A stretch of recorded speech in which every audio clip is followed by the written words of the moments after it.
I've never trusted Klingons. And I never will. I can never forgive them for the death of my boy. The Klingon Empire has roughly 50 years of life left. To offer Klingons safe haven within Federation space is suicide. Klingons would become the alien trash of the galaxy. But you know how I feel about this. They're animals, Jim. There is an historic opportunity here. Don't believe them. Don't trust them. They are dying. Let them die. You, Captain Kirk, are to be our first olive branch. Me? This is the Starship Enterprise. Chancellor, we've been ordered to escort you through Federation space to your meeting on Earth. Thank you, Captain. I've so wanted to meet you, Captain. From one warrior to another. Right. I offer a toast. The undiscovered country. The future. Have you not a shred of decency in you, Kirk? We come in peace, and you blatantly defy that peace. We haven't fired. Captain. According to our data banks, we have. For that, I shall blow you out of the stars. Will not be the instigators of full-scale war on the eve of universal peace. Captain, they're coming about. Don't let it end this way.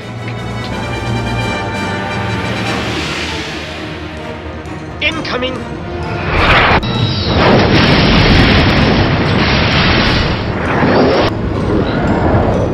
Signal our surrender. Captain? We surrender!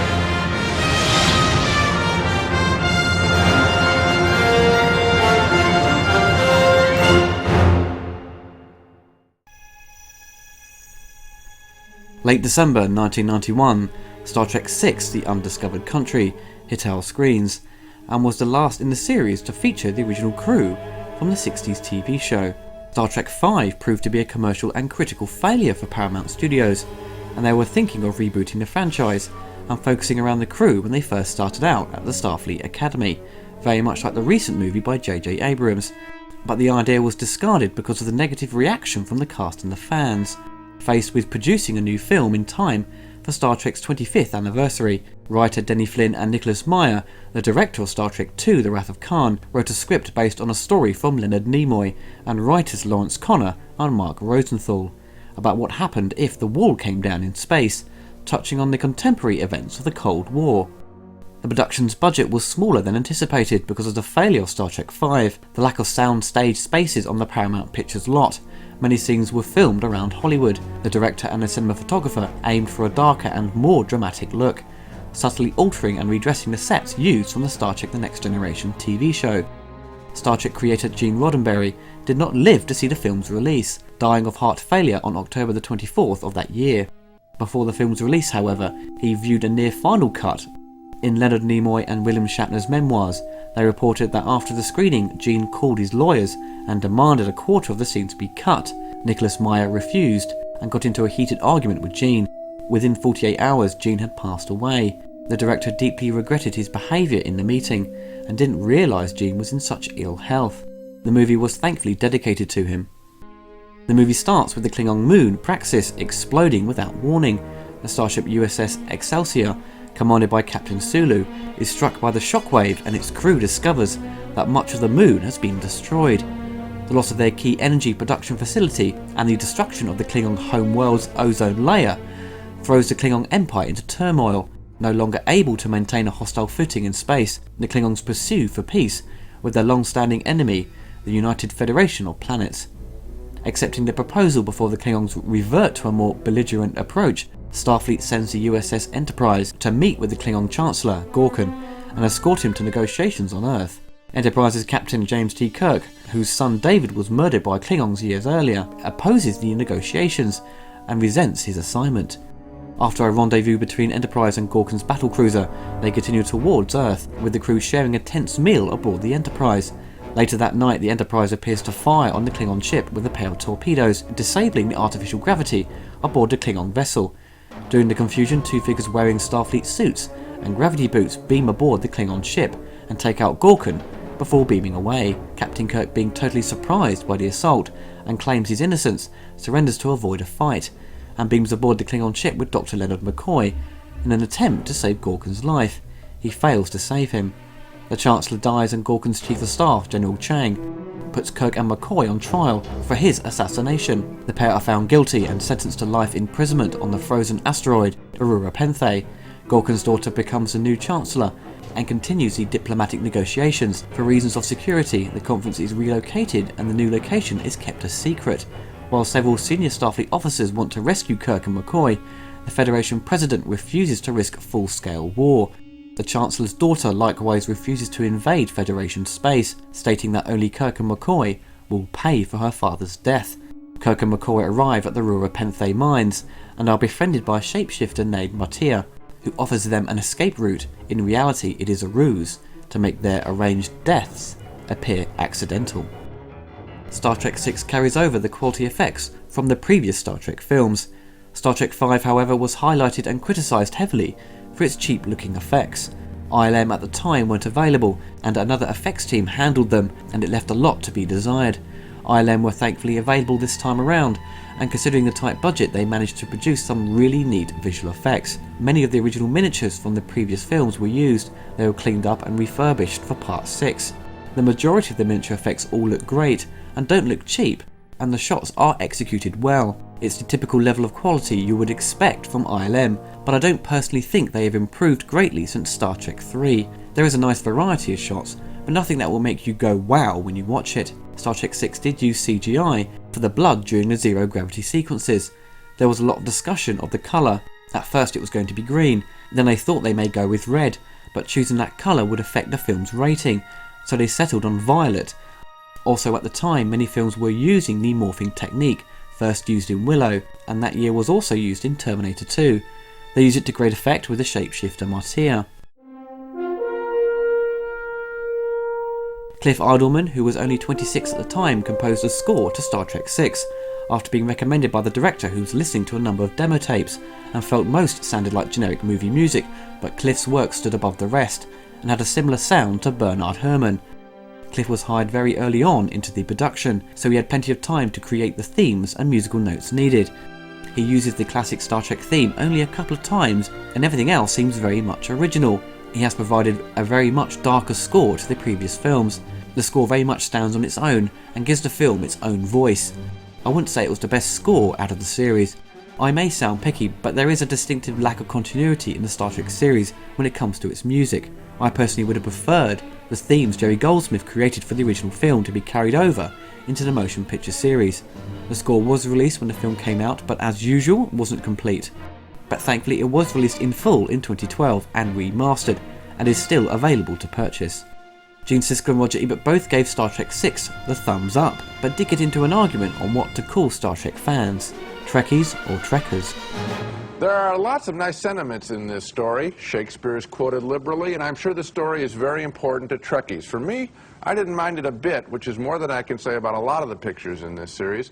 I've kind of grown to like these characters in all their silly outfits. When the picture ends, and they have it close-up, close-up, close-up, I like them. And all the signatures of the cast coming across the screen. Of course, after 6 of these movies, you probably should know that it's Trekkers, not Trekkies, You know and what? that they really get offended when you make that mistake. I know that it's Trekkers, and I you put just Trekker... deliberately thought you'd get it wrong. I don't want... No? I actually said, you know what? They can't tell me what to call them. Okay, so you call them Trekkies. Okay. I enjoyed the picture, too. And it's a strange thing because of these 6 movies. 1, 3, and 5 were bad. 2, 4, and 6 were good. It's maybe there shouldn't be a number 7 because on this track record it's not going to be a good one. But it does have that elegiac feeling of conclusion there. They've been around for a long time. They've been on television and in the movies together on the Enterprise for 25 years. They know each other. We know them. The parallels between the Klingons and the Russians are part of this thing that they always do, where they find some contemporary political reference and put it into the future, and I enjoyed it on that basis. I really did. It's a nice movie. Star Trek VI has plenty of fans, and for good reason. It's a very entertaining film and a solid finale for the original crew. The choice of bringing back Nicholas Meyer, who had directed what many consider the best Star Trek film ever made, The Wrath of Khan, was a smart move.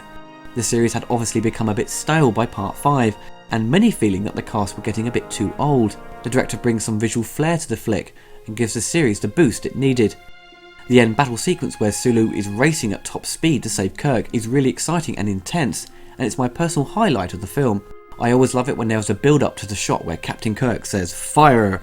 There are problems with Star Trek VI, not major but minor issues. I feel the production design is a little uninspired and bland. The number of sets look a bit weak and lack the fine detail needed for a movie of this size. It felt like the sets belonged on a TV show, which was obviously the case. The mystery of who framed Captain Kirk is kind of given away too quickly. Once you hear the recording of Kirk expressing his hatred of Klingons during the trial sequence, you instantly know it was Valeris. It would have been more exciting if they'd held it back a bit longer to give the audience more of a surprise. The return of David Warner, playing a Klingon, this time instead of a human, does appear to be lazy casting. It does always make me laugh when they reuse actors in film series to play different characters. It does kinda mess up continuity. In the James Bond film The Living Daylights, the actor playing the villain returns in GoldenEye to play a CIA agent. Despite that problem, David Warner provides a great performance as usual, like he does in all the productions he is involved with. The casting of Christopher Plummer was fantastic, great actor, and he is a great villain. He is so good at intimidating Kirk and delivers his lines with such passion, but his performance is a little hammy during the trial sequence, but it does add to his eccentric personality. The casting of Kim Cattrall I feel was probably a mistake. I don't think she brings much to the role, and I think could have done with someone with more experience and a stronger voice, and in my eyes she doesn't act like a true Vulcan. She was probably cast to appeal to a younger audience, very much like the cameo of Christian Slater. When McCoy tries to save the Chancellor, he claims he doesn't know Klingon anatomy, which kind of surprised me. I would have thought they would have had some training at the Academy, considering aliens are very much a part of society, and also Uhura struggles to speak Klingon. From what I've read, the actress argued with the director and felt that she should know the language, but he argued against it. So it does have a few minor problems that aren't big issues, but could have been changed easily at the time. One classic moment when Kirk saves the Federation president. It always makes me laugh out loud when Kirk delivers the line, "Kirk, Enterprise." It's pure Shatner at his best. Mr. President! Kirk, Enterprise. For me personally, Wrath of Khan still holds the #1 spot of being the best Star Trek film. I think down to it capturing the true spirit of the original TV series, which everyone originally fell in love with. I've never been a big Star Trek fan, and I'm no expert on the series. As a kid like everyone, I watched the classic show and the Generation series from time to time, and when the movies were on TV, I'd happily watch them. I never really considered them masterpieces, they are just great sci-fi entertainment. For me, I kind of preferred the fast-paced action of the Star Wars films, which is kind of funny now because the new Star Trek films really capture that frantic style of action of the original Star Wars trilogy, which has disappointed some of the more hardcore Star Trek fans, which I can fully sympathise with. Star Trek VI is definitely the second best of the original series. It captures that great chemistry between Kirk, Spock and McCoy. That is the selling point of Star Trek. It's those interesting conversations they have and watching their relationships develop as they get older. There's a great story arc which has Kirk changing his prejudiced views on Klingons and is far more accepting by the end. He made the error of letting his emotions get the better of him. The film does feel quite refreshing considering it's the last in the series. The director cleverly adds more great camera work, and it certainly helps the film have a distinctive style of photography, adding a bit more of a colourful design and a cleaner slate to the image. They used Super 35 instead of anamorphic, which all the previous films used, giving a slightly flatter look, but a distinctive different style straight away. Star Trek VI has great villains, a solid story with good themes on politics and acceptance of other races, and nice little nods to William Shakespeare's Hamlet, thrown into the conversations between Chang and Kirk. The movie ends with a nice reference to Peter Pan, with Kirk saying "head to the second star to the right." It's a fitting end and a nice comment, referencing that they don't want to grow up and retire. It's sad and also happy, a respectful tribute to the final entry for the original cast. It's a shame they shoehorned William Shatner into the Generation movie, and it should have been its own film altogether, but that's a discussion for another time. Star Trek VI is a very enjoyable film and I highly recommend it, and if you're not a Star Trek fan, it will still provide you with some great entertainment, and by the end, you will really miss the characters when they finally have to say goodbye.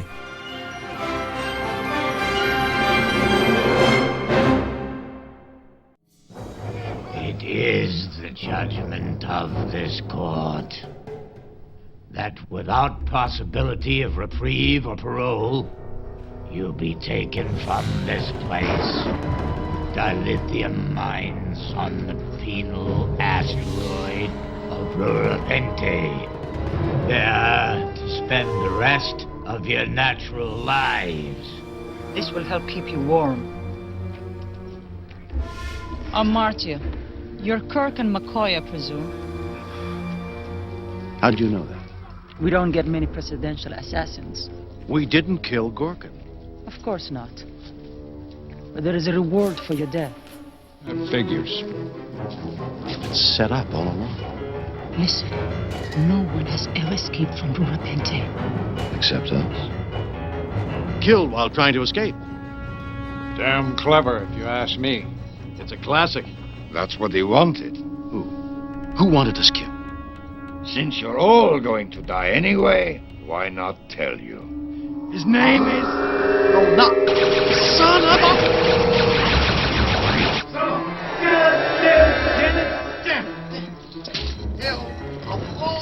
Son of a... Couldn't you have waited 2 seconds, Captain? He was just about to explain the whole thing.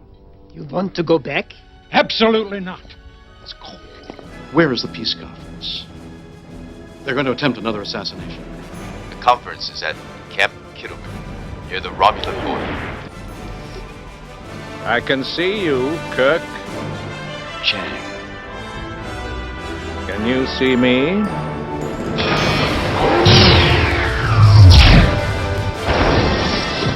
Where's that damn torpedo? Ready, Jim! Lock and load! Fire!